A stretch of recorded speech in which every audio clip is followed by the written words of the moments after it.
میں ہوں ذوالنورین سرور، میرے ساتھ موجود ہیں محمد بن جوہر صاحب۔ ہمارا آج کا موضوع ہے پاکستان کے سیاسی اور سماجی ڈھانچے پر ہونے والی تنقید۔ Welcome sir. Sir, is it possible to criticise the socio political condition of Pakistan from within? Let me phrase it to you in Urdu. کیا پاکستان کے سیاسی اور سماجی ڈھانچے پر پاکستان کے اندر سے تنقید کی جا سکتی ہے؟ یقیناً کی جا سکتی ہے، لیکن اس تنقید کی جو کنڈیشنز ہیں وہ خلفشار کا شکار ہے، یعنی کہ وہ کوئی طے شدہ امر نہیں ہے کہ تنقید کیسے کی جائے گی۔ اس کی وجوہات ہمیں اپنی تاریخ میں تلاش کرنی چاہیے۔ میرا خیال یہ ہے کہ اس سوال کا جواب دینے سے پہلے ایک نگاہ واپسی اپنی برصغیر کی تاریخ پر ڈال لینا ضروری ہے، تو موجودہ دور میں ہونے والی جو تنقید ہے اس کو ہم بہتر طریقے سے سمجھنے کے قابل ہو سکیں گے۔ برصغیر کا مسلم معاشرہ، اس میں ایک دو ایسی چیزیں ہوئی ہیں جس کی مثال شاید انسانی تاریخ میں نہیں ملتی۔ یعنی اسی معاشرے میں ایک سیاسی جد و جہد ہوئی، اور سیاسی جد و جہد کا مطلب ہوتا ہے اقتدار حاصل کرنا، پولیٹیکل پاور کا حصول ممکن بنانا۔ یعنی اس معاشرے میں مسلم معاشرے کے اندر رہتے ہوئے، اس کے تاریخی سیاق و سباق کے اندر رہتے ہوئے، مسلم معاشرے کے ایک حصے نے ایک ایسی سیاسی جد و جہد کی تاکہ انہیں پاور حاصل ہو سکے، اقتدار میں ان کی جو شراکت ہے وہ یقینی بنائی جا سکے، اور اقتدار جو ہے اس میں ان کا جو جائز حق ہے اسے بروئے کار لایا جا سکے۔ لیکن اسی معاشرے میں ہم دیکھتے ہیں کہ اسی معاشرے میں ایک ایسی سیاسی جد و جہد بھی ہوئی جس کا مقصد تھا اقتدار حاصل نہ ہو۔ یعنی اس طرح کی جد و جہد کی کوئی مثال کسی انسانی معاشرے میں تلاش کرنا ممکن نہیں ہے۔ میں ایک یہاں پہ روکنا چاہوں گا۔ آپ نے اصطلاح استعمال کی مسلم معاشرے کی۔ جی، جو ہم گفتگو کر رہے ہیں یہ تقسیم برصغیر سے پہلے کے جو معاشرہ، جو کالونائزڈ معاشرہ ہے، یقیناً اس میں بھی ہم مسلم معاشرے کی فریز کو ویلڈ سمجھتے ہیں، ہند اسلامی تہذیب کو ویلڈ سمجھتے ہیں۔ گو کہ یہ کنٹیسٹڈ ٹیریٹری ہے، کنٹیسٹڈ آئیڈیاز ہیں، لیکن ہم اس کانٹیسٹ کے باوجود ہم ان کے ساتھ کھڑے ہوتے ہیں، ہم انہیں استعمال کرتے ہیں، ہم انہیں جائز علمی موقف سمجھتے ہیں۔ میں ایک چھوٹی سی بات عرض کر دوں کہ برصغیر میں سیاسی طور پر ایک ایسی تحریک چلائی گئی جس کا مقصد تھا کہ اقتدار حاصل نہ ہو۔ وہ کون سی تحریک؟ جس کی سب سے بڑی مثال تحریک خلافت ہے۔ تحریک خلافت کے مسلم معاشرے پر اثرات جو مرتب ہوئے، آپ یوں سمجھ لیں کہ جس طریقے سے نہلزم کے اثرات ہوتے ہیں فلسفے میں، نہلسٹک فلسفیز کے انسانی عمل پر اثرات مرتب ہوتے ہیں، بین ہی برصغیر میں ایسی سیاسی تحریکات جن کا مقصد تھا کہ مسلمانوں کو سیاسی طاقت حاصل نہ ہو، ان سیاسی تحریکات نے ہماری تنقید میں، یعنی ہمارے علم میں اور ہمارے عمل میں ایک نہلزم کو متعارف کرایا ہے۔ اس نہلزم کی وجہ سے، اس لغویت اور بے معنویت کی وجہ سے آج پاکستان کے اندر رہتے ہوئے سیاسی نظام پر جو تنقید ہوتی ہے اس میں بہت بڑا حصہ ہمارے اس تاریخی ورثے کا ہے۔ کہ اس سے ہوا کیا؟ اس سے ہوا یہ کہ جدید عہد میں یا جدید انسان کی جو ڈیفائننگ کوالٹی ہے وہ اس کا سیکولر سیاسی شعور ہے، اس کا تاریخ کو دیکھنے کا ایک انداز ہے۔ ان دو بڑے سیاسی رویوں کی وجہ سے برصغیر میں جو مسلمان ہیں ان میں کسی قسم کا کوئی سیاسی یا تاریخی شعور ہی پیدا نہیں ہو سکا۔ جب انسان کوئی سیاسی یا تاریخی شعور سے بہرہ مند نہ ہو تو وہ کیا تنقید کرے گا؟ اس کے پاس کیا تناظر باقی ہوگا؟ یعنی ہم نے آل انڈیا مسلم لیگ نے قائد اعظم کی قیادت میں علامہ اقبال کے افکار کے تحت جو جد و جہد کی، اس کا مقصد تھا مسلمانوں کے لیے حصول اقتدار، اس کا مقصد پاور تھا، اس کا مقصد طاقت کی، اقتدار کی جد و جہد تھی۔ اس کے بالکل بالمقابل ہمارے معاشرے میں ایسی سیاسی قوتیں متحرک تھیں جن کا مقصد تھا مسلمانوں کو اقتدار حاصل نہ ہو۔ یہ ایک عجوبہ ہے انسانی تاریخ کا، یعنی اس کے اثرات آج ہمارے علم میں ہیں، آج ہمارے مذہب میں ہیں، مذہبی تعبیرات میں ہیں، اور ان پر ہونے والی تنقید میں بھی ہے جی، ان پر ہونے والی تنقید میں بھی ہے. ان پر ہونے والی تنقید میں بھی ہے. اچھا، اگر ہم پاکستان کے جو موجودہ سیاسی سماجی صورتحال ہے اس میں حالیہ عرصے میں جو تنقید سامنے آئی ہے، جی، یعنی کہ کچھ بڑے واقعات ہوئے اور ان واقعات پر سوشل میڈیا پلیٹ فارم کے ذریعے جو تنقید سامنے آئی، جیسے فروری کے اندر وہ جب ابھی نندن والے واقعات ہوتے ہیں، یا ابھی حالیہ عرصے میں مودی سرکار نے جو کشمیر کے اندر اقدامات اٹھائے ہیں، 35A کو ریووک کیا انہوں نے، تو جو تنقید سامنے آئی ہے اس کو آپ کس طرح دیکھتے ہیں؟ جو پاکستان کی پولیٹیکل جو پالیسیز ہیں یا ان کو انڈرمائن کرتے ہیں، جس طرح اس تنقید پر آپ کیا اس میں میری گزارش یہ ہے کہ تنقید ایک تاریخی اور تہذیبی پوزیشن کو فرض کرتی ہے. یعنی کوئی لوکال ہوتی ہے تہذیبی، سیاسی اور تاریخی، جہاں کھڑا ہو کر میں اپنے معاشرے کو دیکھتا ہوں اور اپنے معاشرے سے اور اپنے معاشرے کے طاقت کے نظام سے باہر دنیا کو دیکھتا ہوں. میرا خیال یہ ہے کہ برصغیر میں ایسی مسلم سیاسی تحریکیں جو شد و مت سے چلائی گئیں اور جن کا مقصد اقتدار حاصل نہ کرنا تھا، اس کی وجہ سے پاکستان میں خاص طور پر پاکستان کے اندر پاکستان کے معاشی اور سیاسی نظام پر اندر سے ہونے والی تنقیدات مجھے بہت زیادہ لغو اور بے معنی محسوس ہوتی ہیں. اچھا، جو ہے نا انالوجیز وہ بڑی اہم ہیں، جو مماثلتیں یا التباس جو پیدا ہوتا ہے ان مماثلتوں کے نتیجے میں. مثال کے طور پر ہم دیکھتے ہیں کہ ایسے بہت سارے لوگ جو اپنے معاشروں کے اندر ایسے مفکر انٹلیکچوئل جو مارجنلائز ہیں، جیسے اروندھتی رائے ہندوستان میں یا نوم چومسکی امریکہ کے اندر، مین سٹریم کے انٹلیکچوئلز میں انہیں شامل نہیں کیا جاتا.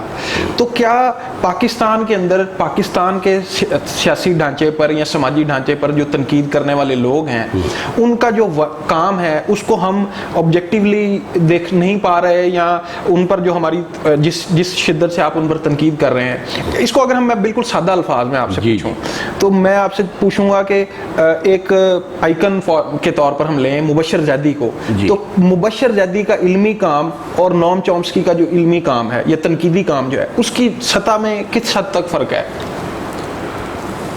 مبشر علی زیدی صاحب ہمارے لیے بہت واجب الاحترام ہے، لیکن میں اس موازنے سے ایگری نہیں کرتا. مبشر علی زیدی صاحب کی جو سیاسی یا ان کی اخلاقی یا تہذیبی پوزیشن ہے اس کو سمجھنے کے لیے ہمیں اروندھتی رائے کی مثال دینی چاہیے.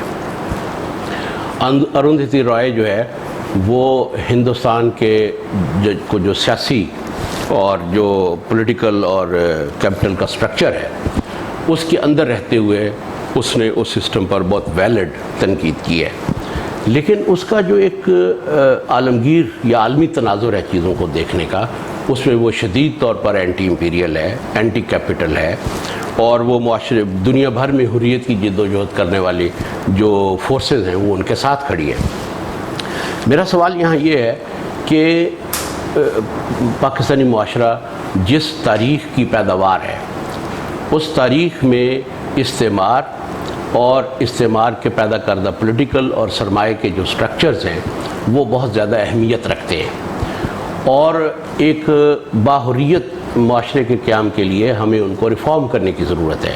میرا سوال یہ ہے کہ کیا مبشر علی زیدی کسی استعمار کا تصور رکھتا ہے؟ وہ سرمایہ کی جو عالمگیر قوتیں ہیں جو کمزور ممالک کے خلاف کام کر رہی ہیں، کیا اس کا کوئی تصور رکھتا ہے؟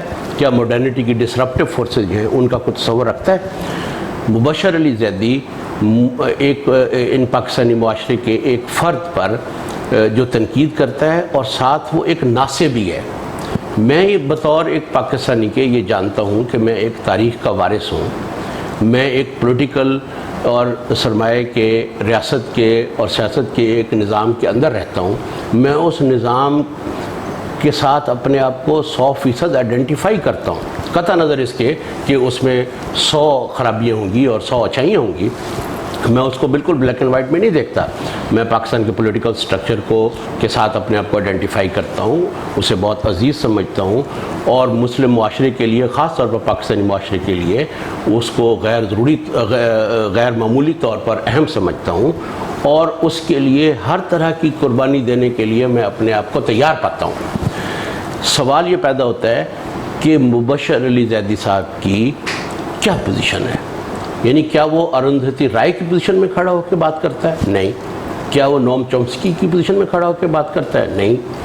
مبشر علی زیدی صاحب ایک تہذیبی نو مینز لینڈ میں کھڑے ہو کے بات کرتے ہیں۔ وہ ہومی کے بھابا کے میمک مین ہے، وہ کسی تاریخ کے وارث نہیں ہے۔ وہ مجھ پر بھی طنز کرے گا، میری تذلیل بھی کرے گا، میری تاریخ اور میرا مذہب، میرا جغرافیہ جس کے ساتھ میں اپنے آپ کو آئیڈینٹیفائی کرتا ہوں، اس کو وہ عزیز نہیں رکھتا، اس کو طنز کا نشانہ بناتا ہے، تحقیر کا نشانہ بناتا ہے۔ اور مغرب کی جو کلچرل اقدار ہیں وہ مجھ پر مسلط کرنا چاہتا ہے، وہ ان کے وہ پہلو اور وہ چیزیں گنواتا ہے جو اچھی ہیں۔ یقیناً مغربی معاشرے میں بہت ساری چیزیں اچھی ہیں، ہم ان کے قدردان ہیں، لیکن ان کی اچھائی کو میرا عذر بنانا یا میری کمزوری بنا کے مجھ پر مسلط کرنا، یہ کون سی دانش ہے؟ وہ کس جگہ پہ کھڑے ہو کے، ان کی تہذیبی لوکال کیا ہے جہاں پر کھڑے ہو کے وہ بات کرتے ہیں؟ Sir, Mubashir Zaidi is an enlightened soul. I hope I mean to say that he consider himself an enlightened person. There is no shred of doubt about it. اچھا، So you said that he is from no man's land, or what is he is all maybe. ہاں نہیں، مجھے اندازہ نہیں تھا کہ آپ اتنی سنجیدہ گفتگو میں ایک لطیفہ بھی انٹروڈیوس کرائیں گے اور مبشر علی زیدی صاحب کو آپ ایک انلائٹنڈ سول کہیں گے۔ میرا خیال ہے یہ کہنے کی وجہ یہ ہے کہ ہم انلائٹنڈ یا انلائٹنمنٹ کی تاریخ سے باخبر نہیں ہیں۔ ہمیں یہ دیکھنا چاہیے کہ انلائٹنڈ صرف کولونائزر ہے، وہ مشن سویلائزیشن سے اور وائٹ مینز برڈن کے ساتھ وہ غیر یورپی دنیا میں آتا ہے اور وہ ایک تہذیبی مشن لے کے آتا ہے، اور وہ جن اقدار کے ساتھ لوگوں کو غیر یورپی دنیا کو محکوم بنانے کے لیے آتا ہے، وہ اقدار اس کو انلائٹنمنٹ سے حاصل ہوئی ہیں۔ یہاں ایک اہم پہلو کی طرف توجہ دلانا ضروری ہے کہ دنیا کا کوئی بھی انسان مسلمان ہو سکتا ہے، یا اگر وہ چاہے تو کوئی اور مذہب اختیار کر سکتا ہے، لیکن دنیا کا کوئی انسان انلائٹنڈ نہیں ہو سکتا سوائے یورپی انسان کے۔ اس کی بہت بنیادی وجہ یہ ہے کہ انلائٹنمنٹ میں یا انلائٹنڈ ہونے میں یا وائٹ مینز سویلائزیشن برڈن جو ہے، اس کا وائٹ مینز برڈن جو ہے، اس میں ایک ان الیکٹیبل یعنی ایک غیر منفک عنصر جو ہے وہ ریس ہے۔ یعنی یورپ کے نسلی تصورات جو ہیں وہ اس کے علمی تصورات سے الگ نہیں کیے جا سکتے، اس لیے ریس کا ایلیمنٹ جو ہے، ریسسٹ جو ایک نظریات ہیں یورپ کے، ان کے ہوتے ہوئے اگر آپ انلائٹنمنٹ کی تاریخ کو پیش نظر رکھیں تو انلائٹنڈ صرف یورپی انسان ہو سکتا ہے۔ اس کے علاوہ یہ دروازہ غیر یورپی انسان کے لیے بند ہے، وہ کوئی مذہب اختیار کر سکتا ہے، انلائٹنڈ نہیں ہو سکتا۔ یہ اصل میں اس میں گزارش یہ کرنا چاہتا ہوں کہ یہ چونکہ میمک مین ہے، ایک آدمی جو ہے وہ سائے کی صورت میں زندہ ہے، جو سبسٹینشل نہیں ہے، جس کی نہ ذہن ٹھوس ہے، نہ جس کا وجود ٹھوس ہے، نہ جو کوئی تہذیبی وجود رکھتا ہے، وہ انسان اپنی شناخت کو ڈپارٹمنٹل سٹور سے جس طرح سے ہم خریداری کرتے ہیں، اس طرح سے اپنی پسند کے مطابق وہ چیزوں کو خرید کر اپنی شناخت میں شامل کر لیتا ہے، اور کچھ دنوں کے بعد اس کا دل چاہے تو اس سے ان کو الگ بھی کر لیتا ہے اپنے آپ کو۔ اس لیے یہ ایک لطیفہ ہے، یہ دیانتداری سے عرض کر رہا ہوں کہ ایک غیر یورپی براؤن سکن آدمی اگر یہ کہے کہ میں ایک انلائٹنڈ آدمی ہوں تو یہ ایک لطیفہ ہے۔ But he claims that, or he would claim for, because he is a man of reason. میرا خیال ہے کہ ریزن کی شاید اس کو ہوا نہ لگی ہو۔ In a cultural society, وہ a cultured society. استعماری طاقت سے پیدا ہونے والے محکوم کلچر میں جس طرح کی ریزن تشکیل پاتی ہے، جس طرح کے نفسی رویے تشکیل پاتے ہیں، جو اپنے آپ سے یا کسی دوسرے انسان سے گہرائی میں کسی بھی سطح پر واقف نہیں ہوتے، وہ آدمی اپنے آپ کو اگر انلائٹنڈ کہتا ہے اور اسی بیسس پر وہ اپنے آپ کو ریزن کا بھی نمائندہ کہتا ہے تو آپ اس جوک کو آپ اس کا مطلب بڑھانے میں دلچسپی رکھتے ہیں. تو it is a joke gentleman and آپ اس کی کئی پرتیں اور کھول سکتے ہیں. یہ صرف ایک مذاق ہے. Which reason and Mubashir Ali Zaidi reason enlightenment which enlightenment and Mubashir Ali Zaidi. تو ہمارا جو کلچر ہے یہ جو صبح و شام میرے معاشرے پر تنقید کرتے ہیں, میری اقدار کا مذاق اڑاتے ہیں, میرے شلوار قمیض کا مذاق اڑاتے ہیں, میرے ذہن کا مذاق اڑاتے ہیں, میرے انسان ہونے کا مذاق اڑاتے ہیں, یہ کون لوگ ہیں؟ یہ یہی لوگ ہیں جن کا خود کوئی تہذیبی اینکر کو بھی ہم بھول جاتے ہیں. ان کا تو کوئی انسانی اینکر بھی نہیں ہے جہاں پر کھڑے ہو کے وہ بات کر سکیں اس سے.